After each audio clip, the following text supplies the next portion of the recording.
In our second How to Fix Democracy series, we've really been focusing on the relationship, or perhaps lack of relationship, between capitalism and democracy.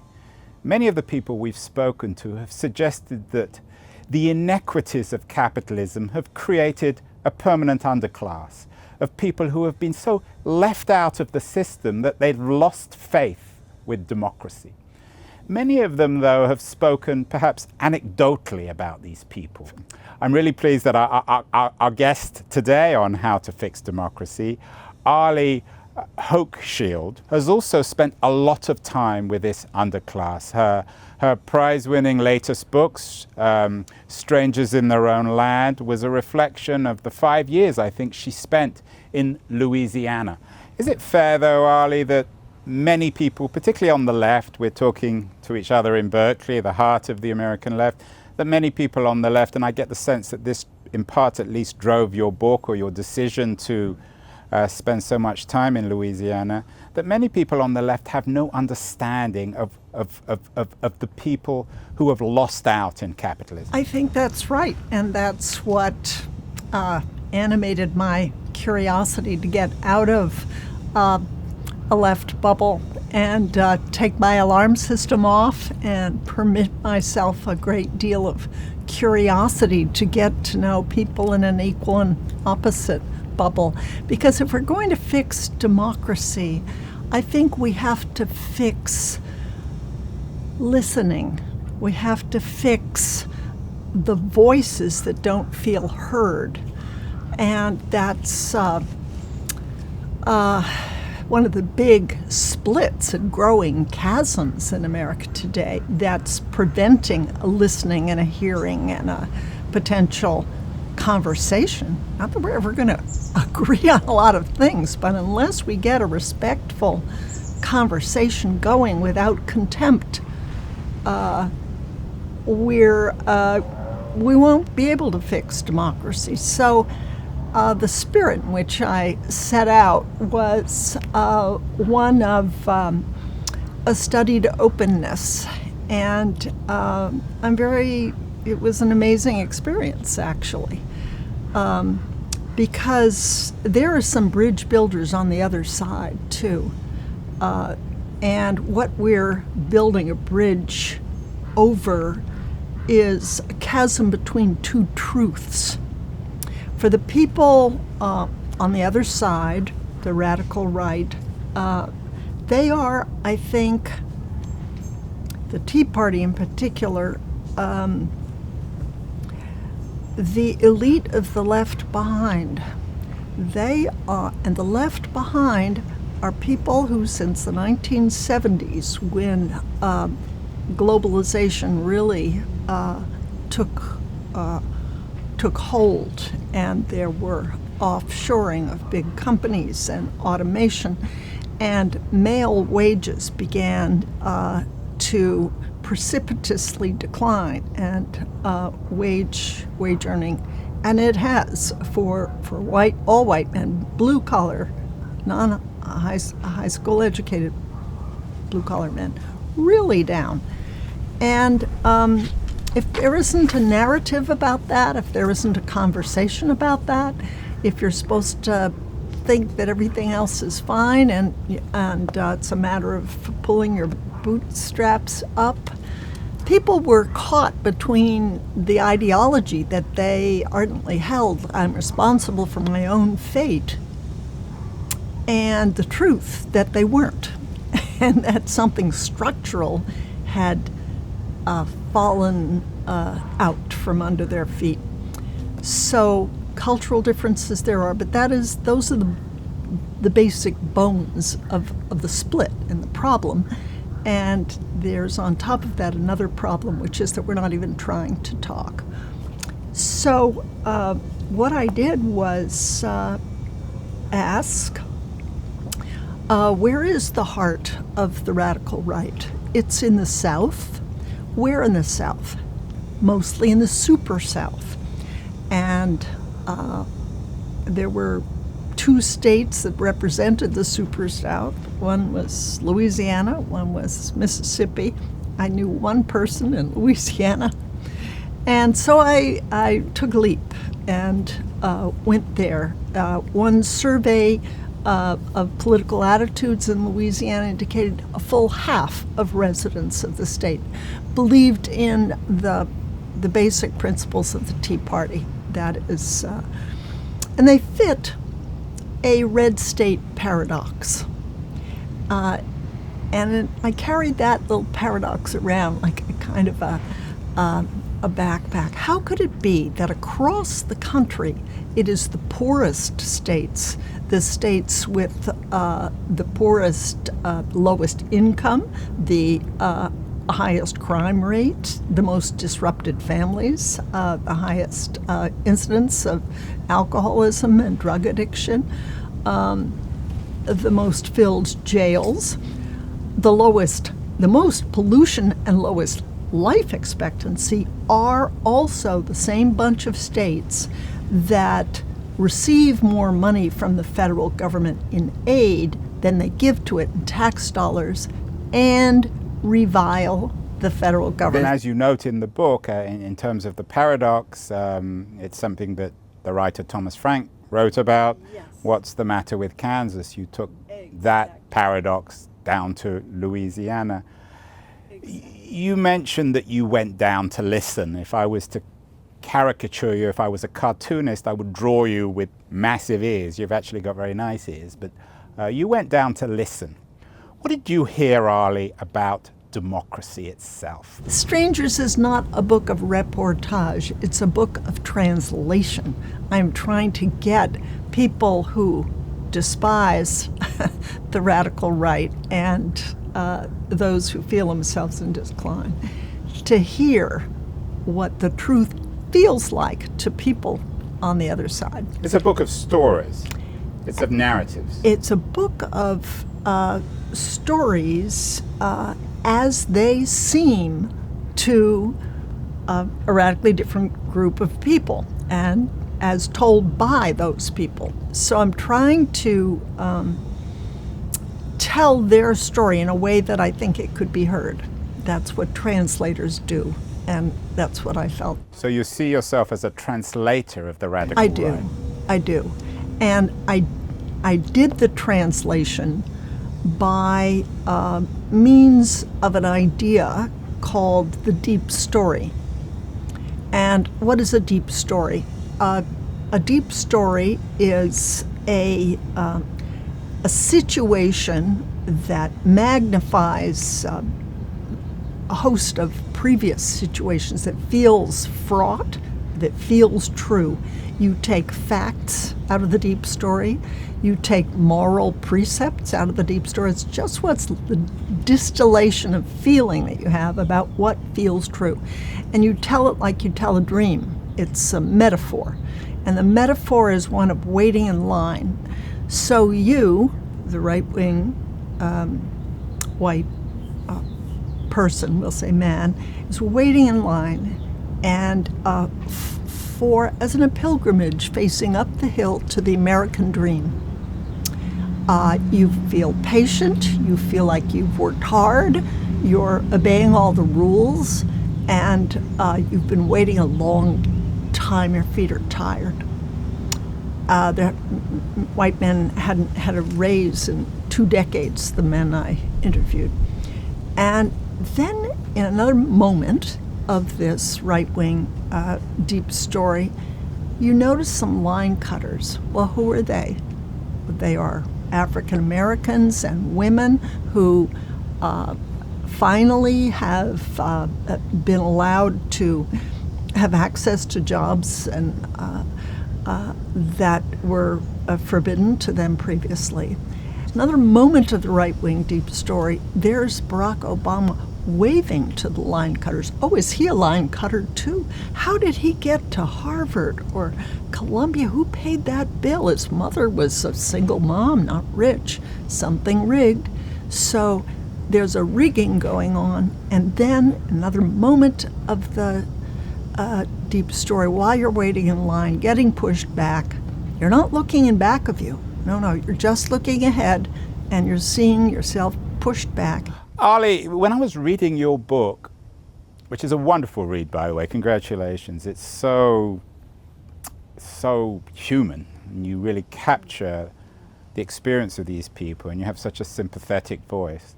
I was waiting for the penny to drop, and it never did, because on the one hand, you describe the inequities of American capitalism. You describe the way in which this white underclass has been abused and exploited by mostly the economic system. And one of the stories was a man who worked for a large corporation. He was fired for something he did nothing wrong, and it essentially ruined his life.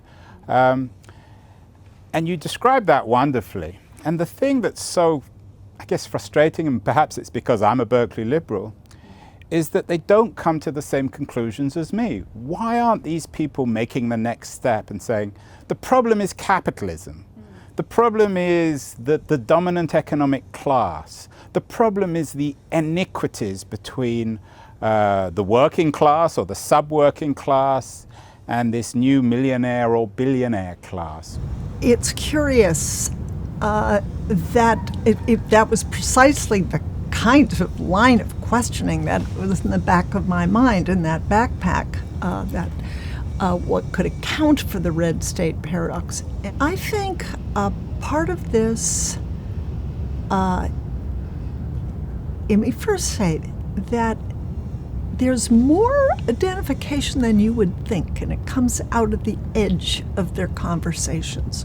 One man was very staunch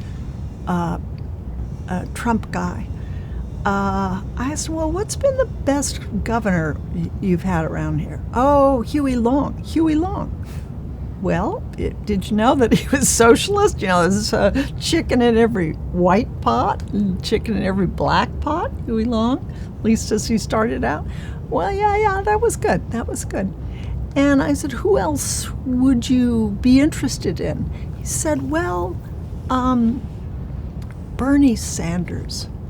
So there is more of a glimmer of identification, that's the first thing I want to say, than one would imagine. It gets lost in the polarization. Arlie, you were down there in the Tea Party days. Tea Party sounds slightly old-fashioned. Today it's just Trump. And Donald Trump seems to be, in many ways, deeply contemptuous of the traditions of American democracy, of the constitutionalism underpinning the American experiment.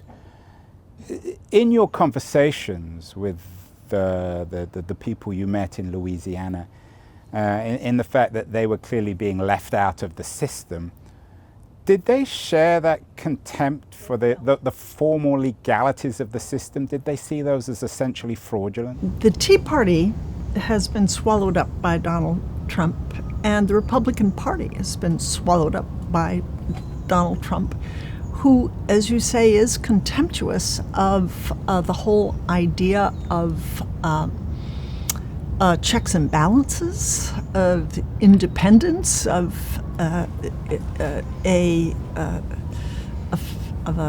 government officials, that they would, like the military, act for the good of the whole. He's politicizing everything he touches, and they. So your question is, they go along with that, or do they understand that this is a violation? They're mixed and they're confused. But what they all say is there's nobody else that seems to stand up for them.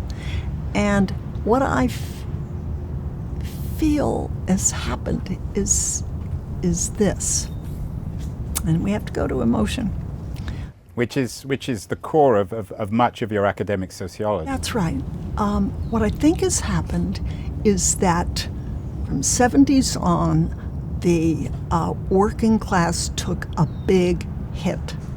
But it lived its daily lives finding meaning in the idea of individualism, of individual responsibility, so that if you are earning less than your dad did, or your son is people earning less than you.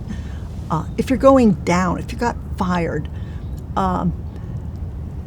if you got sick, and because of pollution, because it's you're living in an unregulated state, if all of that bad stuff is happening to you, and you think, gosh, I cause the good and bad in my life, you feel guilty.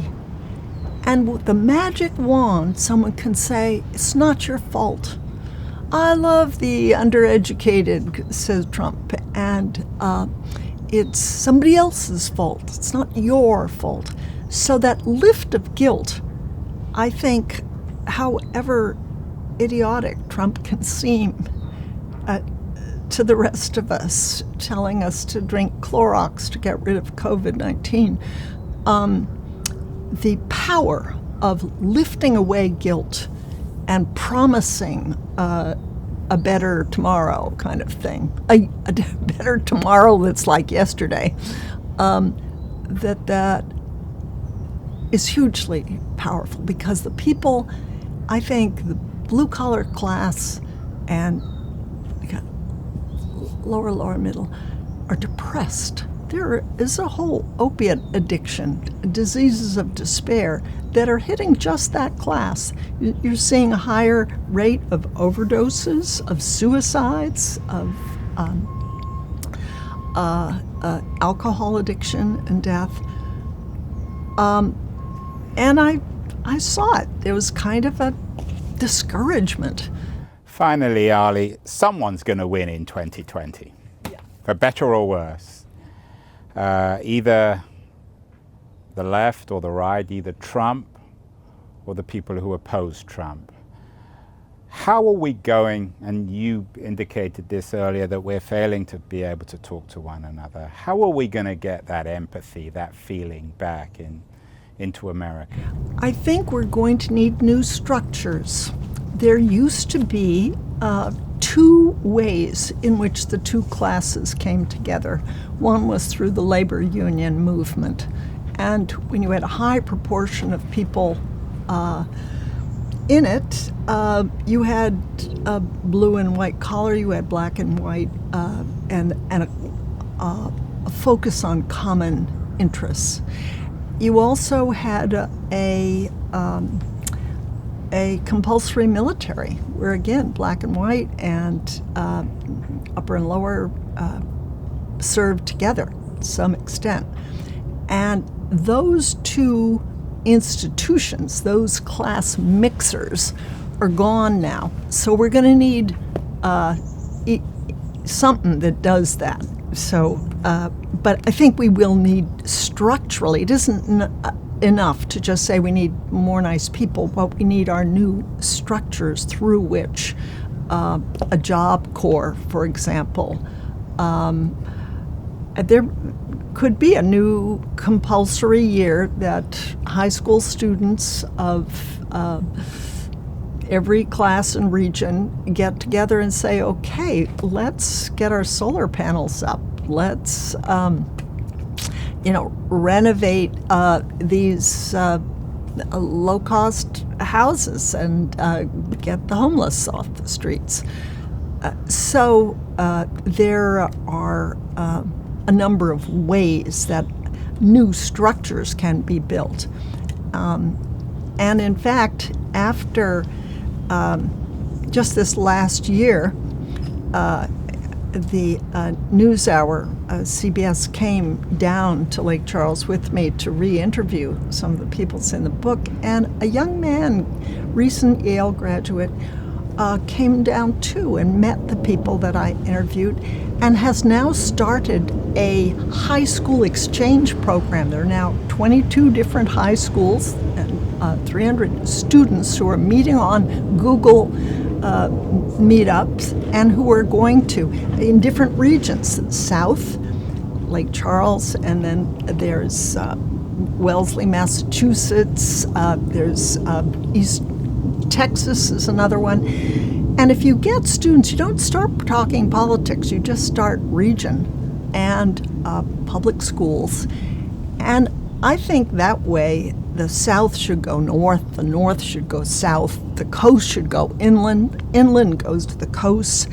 You give people training in civics and in democracy and in mediation. How do you listen? How do you talk? And get this going on a national scale. And I think it would do a lot to strengthen democracy in America.